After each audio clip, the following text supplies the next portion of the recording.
16 petitions have been filed before the Supreme Court by sectors who seek a temporary restraining order to stop the implementation of the Anti-Terror Act of 2020.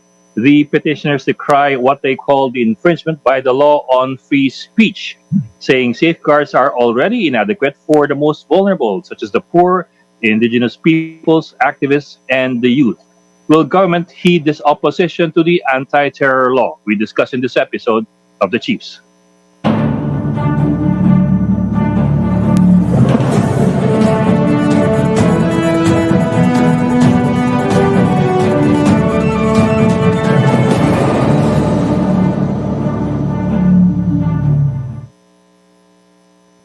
Welcome to the Thursday edition of the Chiefs, and with us right now are Ana Marie Pamintuan of the Philippine Star and Robbie Alampay of One News. Ami is coming online. There you go. There's Ami, and Robbie's there in the middle. Ami, of course, from the port area, and Robbie, of course, from Mandaluyong, and I am in my back cave. What's our story for tonight and for tomorrow morning? Well, yung pa rin Bucor, no? Their chief sabi niya, is willing to resign. He's willing to step down if people daw have lost trust in him. And this is amid the calls of the senators nga for him to go on leave at least. Habang nagbabalak sila, hinahanda nila yung investigation. Yan yung Yeah, they're also saying they can prove everything. They say everything was on record. I don't know exactly if that means na everything was on camera or naka-logbook and so on. At the same time, they're emphasizing that they have witnesses, among other things, doctors and so on. Kaya lang, every time somebody says we have it on record, at the same time, meron kaming witness. Parang nakapag-isip ka, sandalan to, witness o meron talagang naka-record? Yeah. Tapos isa Pero pa yun nga, but sabi nga kahapon ni Dick Gordon, ni Senator Dick Gordon, your witnesses are probably the same people who testified in the Senate inquiry on the corruption and the irregularities in the Bucor Hospital. Oo. Yung isa pang ang istorya, yun namang yung sa binalik na yung ban on non-essential travel, no? Kasi Yeah. wala daw insurance coverage. Iisa lang yata ang kanya willing na mag-learn ng risk. So Isa yun. lang yung tumatanggap. So it's not about the protocols in the airports. It's not about the protocols in the planes. The planes, the airlines are ready. In fact, maraming pinapakita na yung mga airlines natin, no? Yung mga different and it's not even about the protocols abroad. Kung saan ka man pupunta. It's just the practicality of the fact na there's, as Abby said, only one insurance company. Wala kang insurance. And hey, there's one more story also COVID related. The preparations for Monday Sona, yung mga balak mag-rally, they've been given 2 hours to stage the rally. Ang hindi lang klaro, at least as far as I can tell, ang hindi nila nakaklaro kung ilan ang pwedeng mag-rally. Kasi may IATF guideline na hanggang 10 lang ang pwedeng mag-rally. Siguro kung iba-ibang segment, baka naman pwede. Yung magkakalayo na di ba? O magkakalayo. Kunwari, galit tayo, ganon. Yan. I mean, iba-ibang kanto ng ibang area. Yung 10-10-10. Baka naman pwede yun. But anyway, that's 2 hours. Yeah, sabi naman ni Mayor Joy Belmonte ng Quezon City, they will be reasonable about it. And then on the protester side, parang kanina nung binabasa ko yung balita sa Big Story, yung protesters naman parang sabi nila, handa naman kami, creative naman kami. If we need to do things online, looks like they have something up their sleeves also. Parang hindi naman big deal sa kanila yung, at least yung demeanor nila kanina, parang hindi naman big deal kung kailangan talaga magbago ng plan. Tapos, pero alam mo yung isa pang istorya. Yung mga summa cum laude ng UP. Ang dami naman. At ang speaker is from mass communication. Graduation speaker. Talaga? May nagsuma na mascom? Oo, suma na mascom. Siya yung nung panahon ko, imposible yun. Kasi pag yung mag-aral. Nung panahon ko, yung mga estudyante, bising-busy, sumasayaw, nagpa-practice mga variety show, o kaya umiinom. But anyway, of course, yung isa pang istorya is the latest, 14 na yung final na case, for against Yes, I think it's 16 already. 15 na, if I'm not mistaken. Oh. And yun yung mga guests natin ngayon, so maybe we can bring them in. Nandiyan na ba sila? Yun, si Ami talaga ang ating segue queen. Well, as Ami said, our guests for tonight are at least two of the groups that filed the petitions to stop the anti-terror law. With us tonight are attorneys Erin Tanyada and attorney Dino De Leon. They both filed petitions against the anti-terror law, I think also today. Gentlemen, good evening and welcome to the Chiefs again. Hi, sir. Yes. Good evening, Hi. Ed. Good evening, Robbie and Ami. Yes. Sir, run us through, before anything else, run us through the salient points. No, sige, wag ang salient points. Yung sa tingin niyo yung pinakamatibay at pinakamalakas ninyong argumento versus the anti-terror law na maaring mag-sway ng Supreme Court sa inyong pananaw. Ano yung pinakamatibay? Well, tingin ko, unang-una, ang heart ng ating Constitution ay yung Bill of Rights, no? At hindi natin pwedeng maisantabihan dahil yan po ay galing sa naging kasaysayan natin sa martial law. At kung titignan nga po natin dito, yung makikita natin, yung pinakamalakas, I would say, is yung detention, no, ng 24 hours yung 14 plus without 10. a warrant. 24 days. Yes. 24 days without judicial notice, no? So ito clearly a violation of the Constitution which gives a maximum of 3 days. Kaya sa tingin ko doon pa lang malakas na ang pwedeng argumento dito para isang tabi itong batas na ito. Sir, yung 1997 na Human Security Act, ilang days ang inallow doon na warrantless arrest? Was it also 3 days as per the Constitution or was it more than 3 days? The Human Security Act of 2007, the maximum allowable period was 3 days. 3 days pa rin. So that was within the constitutional requirement. Complied with the constitutional requirement. Okay. Attorney, in the meantime, alam niyo naman, even before we get to your petitions, I just want to ask, right now, ang isa pang issue is supposedly in effect na yung law, wala pang implementing rules and regulations. How do you see this panning out in the coming days? Well, it cannot be implemented now because there are no guidelines, no, that the council have come out with. Secondly, if they try to explain further the law, which would try to bend towards constitutionality, still what the Supreme Court would look at is still the law itself and not the implementing rules, because the implementing rules cannot redefine the law. So at this point, without any implementing rules, technically, the Anti-Terror Act cannot be implemented at this point. Well, so far, hindi pa naman siya Pero I'll introduce lang first si Attorney Dino De Leon, who also joins us tonight. Medyo nalit ng konti, pero si Attorney Dino is also online. Sir, good evening po. Ami, go ahead. Yes, good evening, good evening. Hindi pa naman siya na-i-implement kahit several days na according to our officials na in-effect na siya. What makes you think merong debate whether the Supreme Court can even act on it?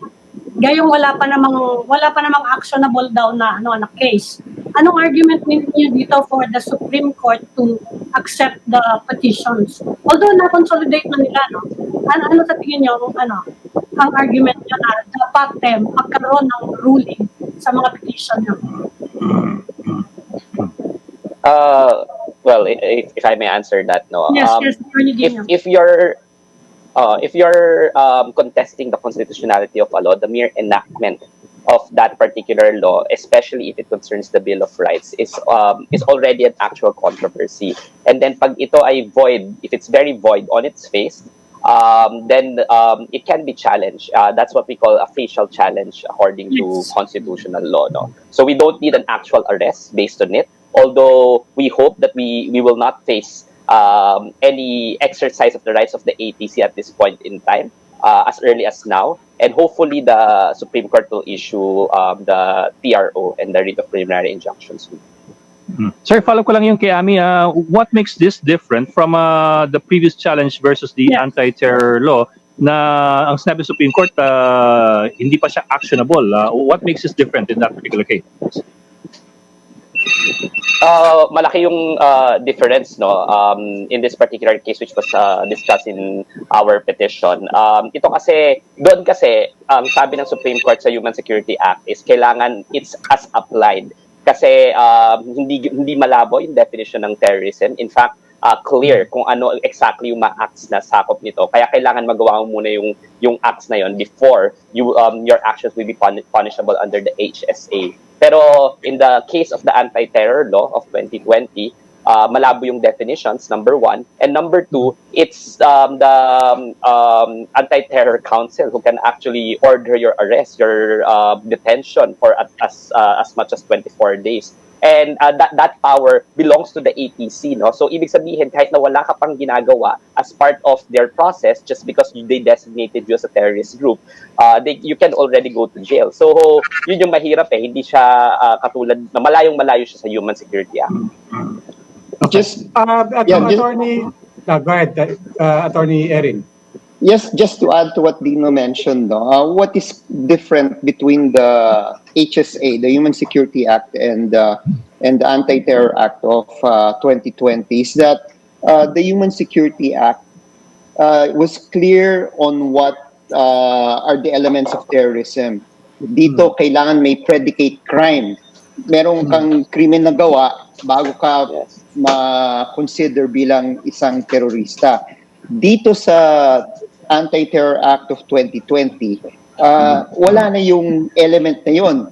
Anong pwede mong gawin, pwedeng kilalanin ng Anti-Terrorism Council as bilang a terrorist act. So, it's that vague na kung ang discretion ay ibibigay sa mga police, no? At walang guidelines, kahit sino ngayon at kahit anong gagawin mo, ay pwedeng mabansagan na yan ay isang terrorist act. So yan yung pagkakaiba, no? So may chilling effect. So you cannot move, you cannot act, you cannot speak because for fear that the Anti-Terrorism Council may consider that as a terrorist act. Yeah, Attorney, what do you say to yung oft-repeated line naman ng proponents ng bill that there are safeguards? Specifically, they keep saying it's very explicit dyan. Protest is protected speech and so on.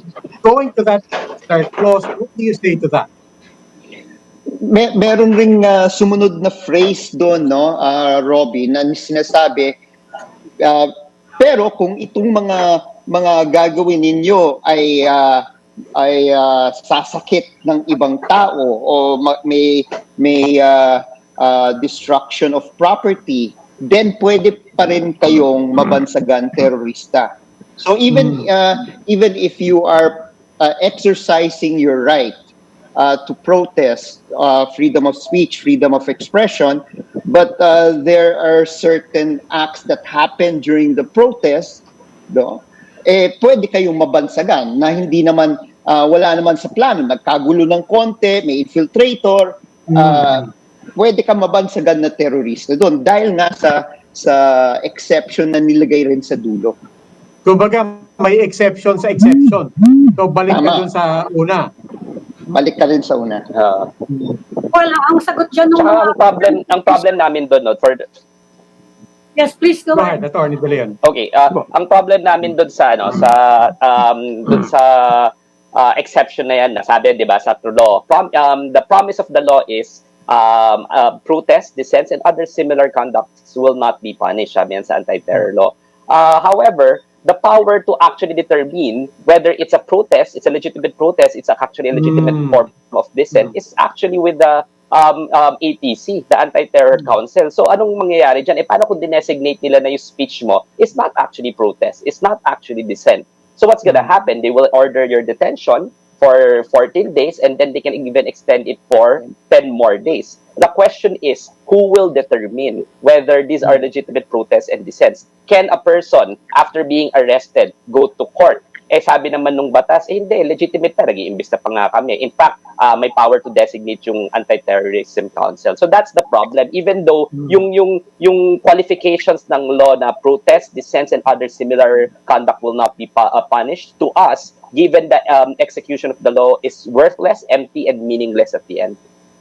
Well, ang sagot nga dyan ng mga government officials natin and the proponents in the Senate, who include significantly si Minority Leader Franklin Drilon, he voted for that. Meron daw presumption of regularity dapat. Saka, yun nga daw yung definition of a terrorist, kailangan i-clear. And even the warrantless arrests that are approved by the ATC, i-clear daw sa afterwards, although afterwards nga, with the Court of Appeals and alerted sa Commission on Human Rights. So ang sinasabi ng mga kapareho nila, Secretary Lorenzana, in so many words, it boils down to trust your government. Can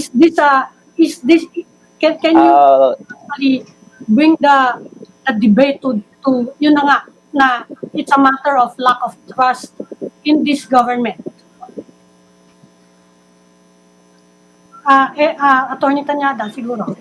Well, we contest that, no. Actually, with due respect to those people who say na may presumption of Nawala.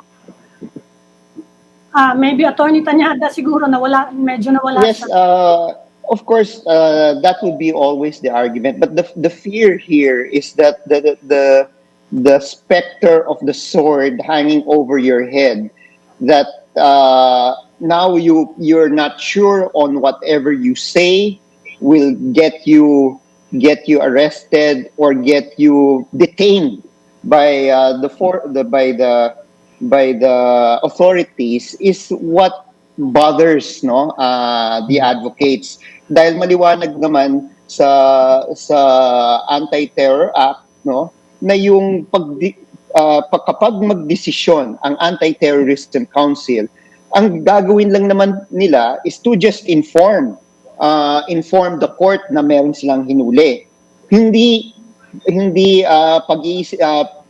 magkakaroon ng proceedings para malaman kung yung tao ay terorista o hindi. Just to inform. So walang sinasabi na kailangan idinig natin kung siya'y terorista o hindi. At ito ay pwedeng humaba ng 24 na araw. At yan ang nakakatakot dito. Yung sinasabi naman yung pagpunta sa Court of Appeals, yan po ay preliminary lang. It is just a preliminary determination, but still, at the end of the day, the 24 days that a person can be detained is very crucial, and that itself is a violation of the Constitution. But Attorney Tanyada, maybe to rephrase yung tanong ni Ami, because the question of trust is an important thing. Is it about trust or distrust of this particular government? Are you saying that the law itself cannot be trusted with any administration? Well, first of all, I would say that the law is a violation of the Constitution. And if they wanted to come out, we're not saying that we don't need an anti-terror law. If they wanted to come out with a clear-cut, constitutionally viable terror law, they should have not rushed the process also with the House of Representatives, where there were people who wanted to amend the version that the committee came out with, but were told that they would just adopt the Senate version. So this alone would show that how can we trust the government if the process itself in the House does not allow amendments to correct maybe mistakes in the version of the Senate? Well, speaking of mistakes, kung hindi naman daw trust in government, pwede daw naman yung as a deterrent, yung provision doon for wrongful arrest, pwedeng makulong yung yung police kapag hinuli at subsequently na clear yung mali pala. He can go to jail for up to 10 years. Although wala na yung fine na 500,000, saka nabawasan from 12 to 10, nandun pa rin yun at sinasabi nila, syempre mag-iingat pa rin yung mga police. What policeman wants to go to prison for 10 years for, well, presuming regularity nga in doing their job, for doing their job. So hindi ba kayo reassured nun? I'm just telling you the arguments of those who are pushing for this. Yes. We don't feel reassured at all. We don't feel reassured at all. No. Actually, I just wanna say na it's not true that there's presumption of regularity when it comes to arrests. In fact, the burden of proving that the arrest was legitimate and there was an actual crime committed, that the crime was actually committed, is the state. So hindi pwede yung nag-aresto sila tapos presume regular. No, the burden is on them actually to prove that that there is a crime that was committed. So when it comes to actually taking a look at the Bill of Rights and yung mga fundamental protection natin, that actually operates under a system wherein we distrust the government because the government, based on history, has actually done a lot of excesses in dealing with citizens. So yun dapat ang perspective na tingnan natin when it comes to Bill of Rights. It's construed strictly against the government. Attorney, several members of the cabinet have been pretty consistent when it comes to, well, specifically mga members ng NTF-LCAC, yung End Local Communist Insurgency. They've been pretty consistent in tagging certain members of the left, certain groups of the left, as being allied or affiliated or being simply connected with the CP, NPA, and DF. I'm wondering how we should situate these groups now that the Anti-Terror Act is really a law, and the Anti-Terror Council can easily just tag them or designate them as terror groups. So ano ngayon ang kalagayan ng mga grupong ito na dati nang tinatag ng gobyerno? For my clients, no, I'm representing the youth petitioners. So a lot of my clients have already been red tagged before just because they've expressed their dissent. Ang nakakatakot po dyan is even the National Security Advisor himself said that kung tahimik ka naman, wala kang problema. Let's remember that the National Security Advisor is actually a member of the Anti-Terrorism Council based on the Anti-Terror Act of 2020. So if a member is already saying na kung tahimik ka, wala kang problema, it means that the problem is not really just committing terrorist activities, but actually the problem is the fact that you are speaking out against the government. That's our problem. And that came from a member of the ATC. So if we're talking about presumption of regularity, the declarations of the National Security Advisor is presumed to be regular. So yun ba ang aim ng law? Yun yung nakakatakot siya. Ang ginagamit po ng I remember I remember kasi ginagamit ng NTF-LCAC na argument to link members of the or groups of the left with CPP, NPA, NDF is an interview with Joma Sison several years back, where Joma said that some of these groups are what he would consider part of the front of the revolution, or some words to that effect. I'm wondering kung with that statement being used and being shared around social media, would that in itself, under the law, put these groups in the ambit of terrorism, if you follow the law itself? Maybe Attorney Erin or... Well, if you follow the law itself, and the law is not stricken down by the Supreme Court, yes, the possibility of these groups being identified as terrorist groups, it will be there. And again, what is fearful about the whole process is that the decision to brand them as terrorists, no, does not pass through the courts. If the law is upheld by the Supreme Court, it can be decided upon by the Anti-Terrorism Council, and it will take a while before, if anyone is picked up, take a while before this person can see his day in court. This is what we fear in with this law. So it is important that the Supreme Court will see it, no, that this law is dangerous because it gives too much power to the Anti-Terrorism Council to brand people as terrorists without judicial intervention. Okay. Attorney De Leon, Attorney Tanyada, I mean, as we've been reporting, I think 15 na ngayon yung mga petition na and I just 16. want to take some 16 na pala. I just want to take to take time also to understand the process and the options for the Supreme Court moving forward. So endgame, ano po ba ang options ng Supreme Court dito? The Supreme Court will just have to uphold or to reject the entire law, or can they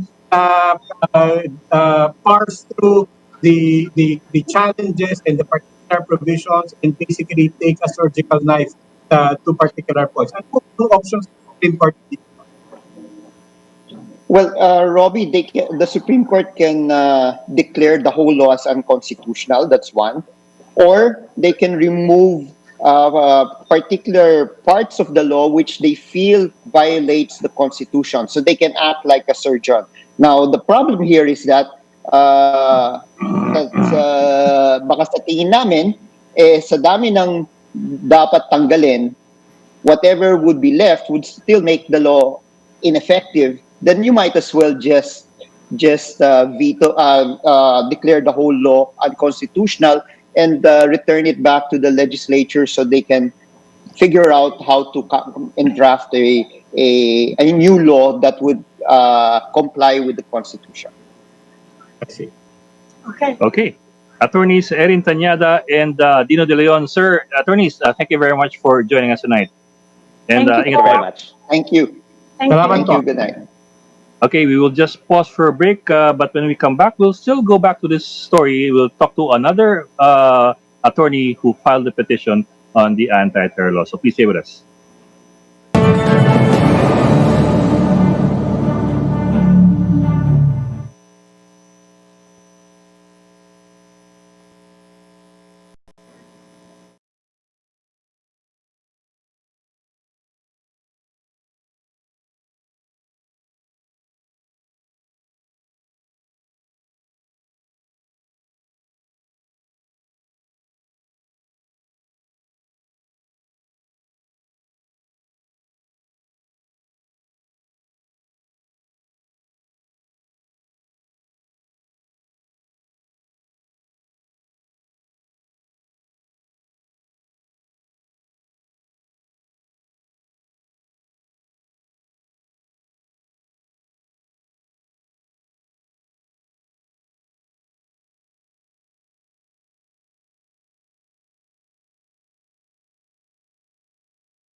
Welcome back to the Chiefs. We are now in the final stage of our conversation. And now joining us is Attorney Algamar Latif. He's the former chairperson of the Regional Human Rights Commission of the ARMM. And Attorney Latif is also among the lawyers from the Bangsamoro region who want certain provisions struck down from the anti-terror law, saying that they risk abuse against Muslims. Good evening po, Attorney Latif. Welcome to the Yes, Chief. good evening po. Yes. Good evening din po. we're with Rubia Lampay and Ed Lingaw. Hi, sir. Assalamualaikum. Ay, alaikum salam. It's interesting that the Muslim groups have also joined this the petitions, no? Because the government is saying na isang priority nila in the Anti-Terror Act is to go after terrorists in Mindanao.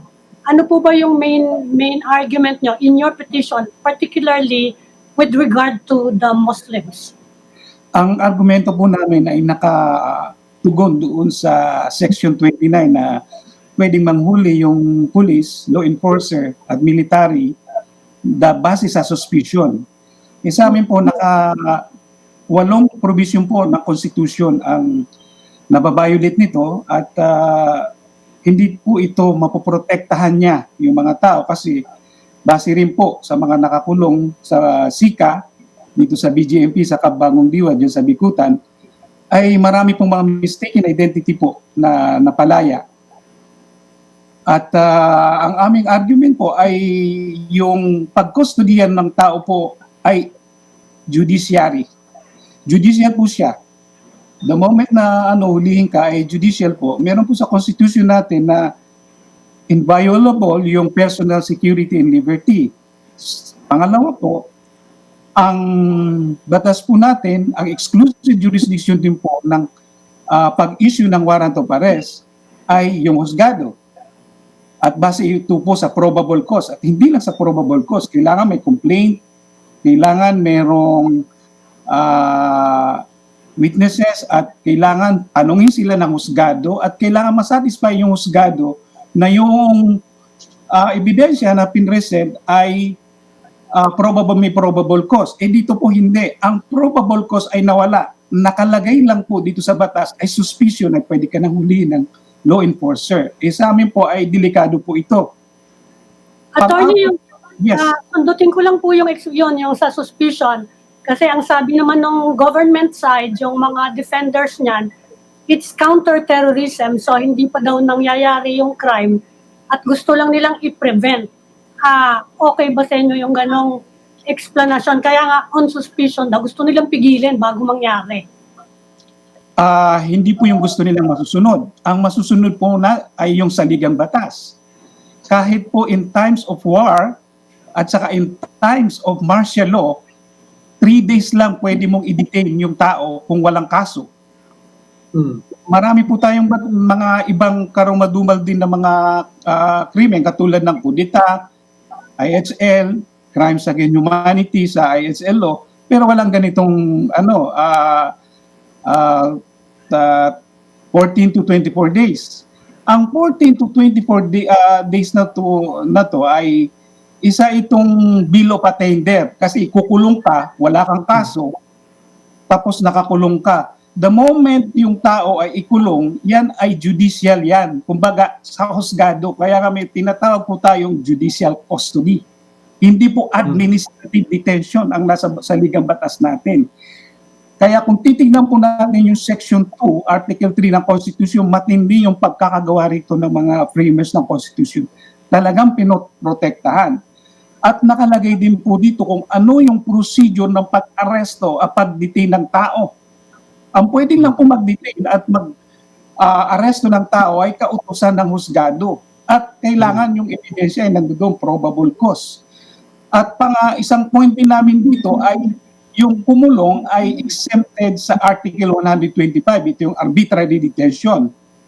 Kumbaga, pwede kang i-detain 14 to 24 days na walang kaso. Sa pamamagitan ng suspicion, paano kung itong tao na to ay suspicion ay nakulong hanggang 24 days tapos hindi pala siya, wala pala siyang kasalanan. Attorney, gusto ko nga pong sundan yung pwede siyang makulong hanggang 10 years. Sorry. Wrongful detention. Hindi po kayo nare-reassure ng provision na yan. Pwede hindi po kami reassure ng provision po. Dito po meron po kami isang kaso dyan na makasama ko mga abogado. Ito po yung kaso na for 18 years nandiyan na walang conviction kahit isa. Doon sa kaso na yon, 41 ang nasa on record yan, court record yan. 41 ang mistaken identity.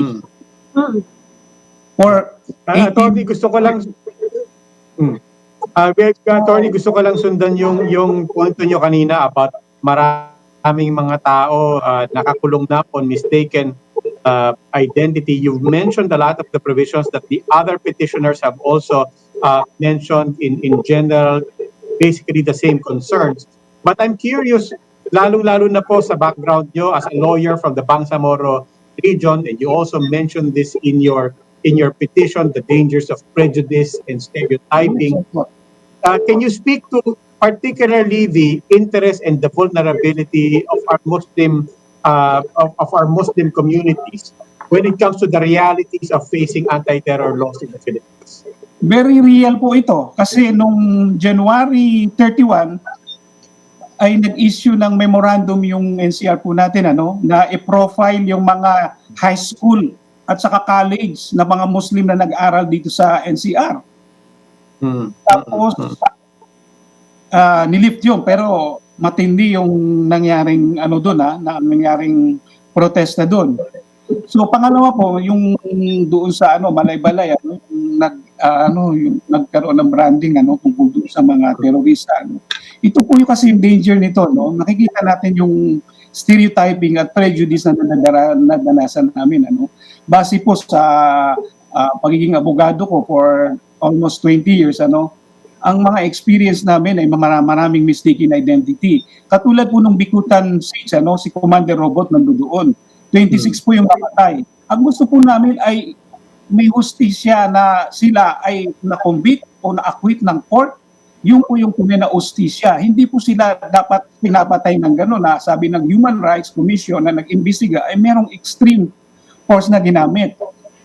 So, sa amin pong mga experience, karamihan po, pwede pong tignan po dyan data sa Bikutan, BJMP kasi lahat po ng nahuhuli doon sa Mindanao ay dito po binibiyahe sa BJMP. Kawawa naman po yung mga akusado na inosente na sila po yung nagsasuffer ng ng mga batas na hindi naman dapat sila ang hulihin. So ito po base po sa experience namin. Kami po naman sa mga moral lawyers, kami po ay kumukundina dito sa terorismo na to. In fact, kami po yung nagsasuffer. So merong Marawi Siege, Marawi Siege at na-destroy yung Marawi dahil doon. So kahit na na-destroy yung Marawi, ngayon, yung terorismo nandiyan pa rin, hindi rin na-solve. So yun po yung may hirap sa amin na kumbaga, yung innocenteng civilian na base sa prejudice, base sa stereotyping pag Muslim, sa mga checkpoint, pag din Muslim, mga experience sila, nakakumbong, nakabelo po, ay pinag-i-strictuhan po sila at sinisita sila. Ganun po yung experience po ng mga kaya namin. Attorney, I suppose I suppose the irony is not lost on you na ang ginagamit pong dahilan, isa sa mga primary na ginagamit na dahilan para i-justify yung anti-terror law, yung problema ng terorismo sa Mindanao. Gayon pa man ang dami kong mga kaibigan at mga kakilala na mga Muslims Mindanao na tumututol dito. At isama na rin natin pati yung BARM. At a certain point, yung BARM was calling for a veto of the anti-terror law. Bagamat ang ginagamit ng dahilan yung terorismo na kayo nagsasuffer. Yun nga po, okay lang naman sana kung nakikita namin sa yung mga nahuhuli ay mga talagang sila yung mga nagkasala sa batas. Pero sa aming mga kasi naging chairperson ako ng Commission on Human Rights sa ARMM, maraming mga complaint na binibigay po sa amin tungkol dyan na kinukuha, inaaresto dito sa Mindanao tapos binibiyahe rito sa Manila. May mga napalaya kami na after na mapalaya ay kakasuhan uli. May napalaya na after 1 week nakalaya siya ay hindi namin alam na patay na. May mga ganun pong mga senaryo. So kung titignan po namin yung delay ng pag-prosecute sa kanila hanggang ngayon, hindi din sila na po-prosecute ng maigi. So, pero attorney, At Attorney, mag-zoom in ako sa isang bagay tukol dito. For example, yung BARM nga na sinabi nga natin na for a while was calling for a veto dun sa anti-terror bill na pinirmahan ng Pangulo, so naging law na. Ngayon, from our understanding, yung BARM is now asking at the very least for representation dun sa ATC, yung Anti-Terror Council, na may kapangyarihan na on probable cause mag-utos ng aresto at mag-designate ng isang tao, isang grupo na terror group. Of course, meron po kayong petition to invalidate yung anti-terror law. Pero anong tingin niyo dito sa sa panukala ng BARM na andyan na yan, bigyan na lang ninyo kami ng kinatawan doon sa ATC para merong safeguard. Yes, nag-ano na po dyan si President si Harry Roque tungkol dyan. Ang sabi niya gano'n ay nasa batas kung sino yung mga members. Opo. Yung BARM po ay kasama siya as one of the, pagkaalam ko ay secretariat at saka yung National Commission on Muslim Filipino. Pero hindi sila kasama doon sa meeting. So, ang gusto ng BARM doon sa kanilang resolution ay masama sila doon sa mga policy meeting. Yun yung gusto nila. Na opo. But your point of view on that, what do you think of that suggestion? Of course, we know that you have a petition to invalidate the law itself, pero there's also this proposal by the BARM na if you cannot invalidate it, why not give us additional safeguards by putting us in the ATC? Ano ang tingin doon? Maganda po yun na magkaroon ng membership, pero kailangan po amendahan muna yung batas. Pero kahit na po nandiyan po yung BARM, which is kunyari, kasama siya sa ATC as policy making body at isa lang, ay hindi pa rin kami naniniwala na kung hindi tumawala itong Section 29 na mapoproteksyonan yung mga ordinaryong civilian na wala namang kinalaman sa mga terrorist. Parang bitin pa rin. Parang ilan. Actually, considering the peace and order situation sa Mindanao, lalo na dun sa lugar na BARM, sa tingin nyo ba kailangan natin ng anti-terrorism law? Yes po, kailangan po talaga natin ng anti-terrorism law. Pero yun nga, kailangan po ito ay nakatugma sa konstitusyon natin, sa ligang batas natin, kasi yan lang ang pwedeng mag-regulate sa state kung ano yung dapat gawin. At itong konstitusyon natin to ay pinanganak ito dahil sa isang pagkiting sa karapatan natin noong panahon ng martial law at diktadurya. So yun po yung mga intensyon ng mga gumawa ng ating konstitusyon. Kaya kung titignan mo, babasahin mo yung Bill of Rights, makikita mo talaga na pinag-igiyan yan na yung liberty, personal security ay maprotektahan kahit na anong panahon.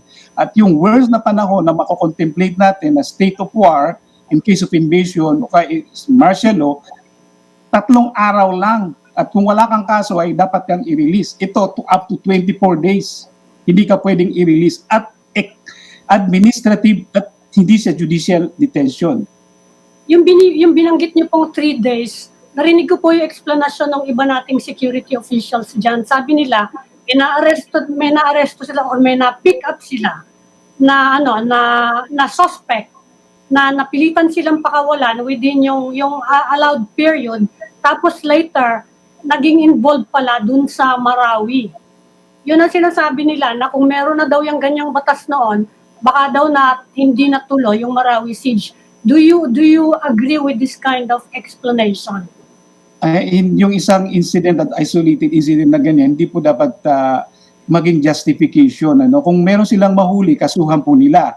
Tapos kumuha po sila ng ebidensya kasi may nandiyan naman yung piskal. Wala pang terrorism.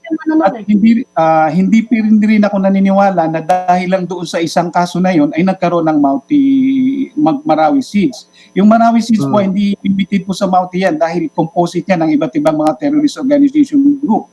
Kung makikita natin galing sa mga iba't ibang lugar yan ng Mindanao at nagsama-sama dyan. Baka daw na Attorney, iba-ibang levels na po yung napapag-usapan natin at sinasamantala natin yung hindi lang pagka-abogado nyo but being an advocate for Muslim Mindanao in general. We've been talking about terrorism. Malinaw naman ang position nyo.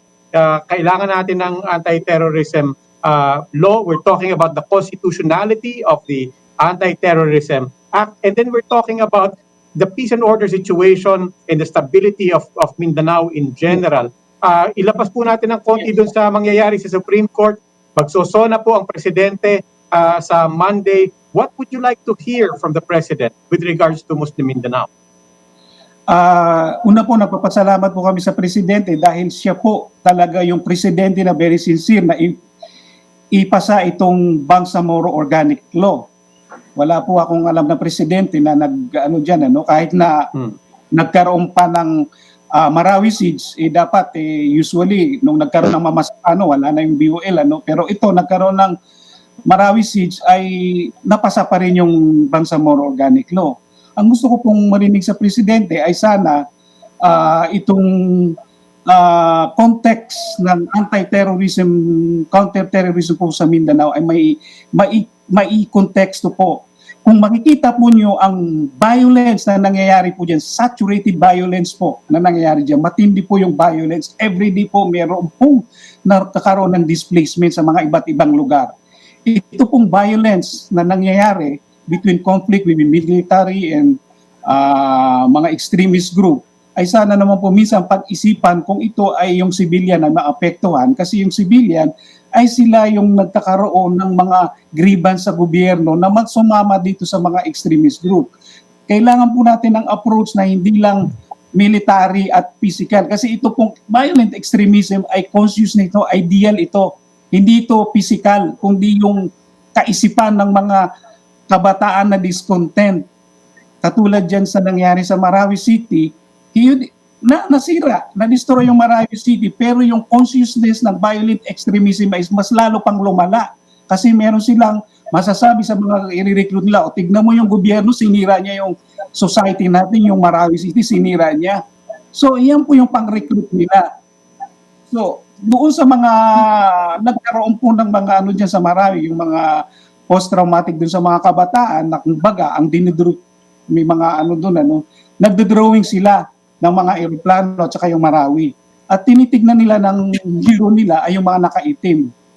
So bakit po ganun, mga bata pa yun? Kasi nakikita nila na yung military ay sinisira yung kanilang city. So ito pong mga vulnerability na ganito, hanggang ngayon po yung Marawi City nandiyan pa rin. Sana naman ay yung Marawi City ay magkaroon na ng reconstruction ay mapunuan para at least kami po yung nagsasuffer ng mga direct talaga na nahihit ng mga internally displaced person dito sa Mindanao. So sana pag-aralan yung itong batas natin na talagang hindi siya maging subject of abuse, hindi siya maging subject ng gagamitin sa mga nakalagay sa petition natin. So doon sa mga nagdi-dissent para sa gobyerno, kasi nasa constitution natin na mag-petition sa gobyerno. At attorney, sa ngayon, sa tingin niyo, considering the situation, sabi nung iba, mataas pa din yung terrorist threat, especially in Mindanao. Sa tingin niyo, pwede pang maulit yung nangyari sa Marawi, kahit not on that scale. Meron pa ba yung threat na yon? Considering the situation in Mindanao, lalo ngayon naghihirap, lalo with the pandemic, lalong dumadami yung naghihirap. There's yung chance na tataas yung discontent nandun eh. Sa tingin nyo, nandun pa rin, gaano kataas yung terrorist threat sa tingin nyo? Hindi po, actually hindi po ako expert sa ganyang kung ilan yung gaano kataas yung threat. Ang terorismo po ay sa akin wala kasi silang political space, wala silang vulnerable talaga yung community, kaya doon nila na-express yung mga kabataan na discontent sa pamamagitan ng taas.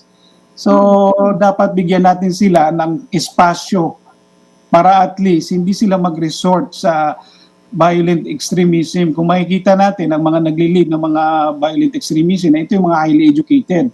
Pero yung mga recruit nila, ay ito yung mga balo, mga orphan, yung mga nasa poverty na madali mo lang maingganyo para ma-recruit. So yan yung dapat tutukan ng gobyerno.